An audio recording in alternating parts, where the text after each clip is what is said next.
It is small. It has limited features. It may not fly high or go far away.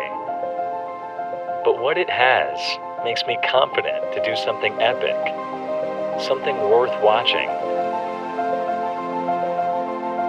This is my DJI Mavic Mini, and don't underestimate the power of Mini.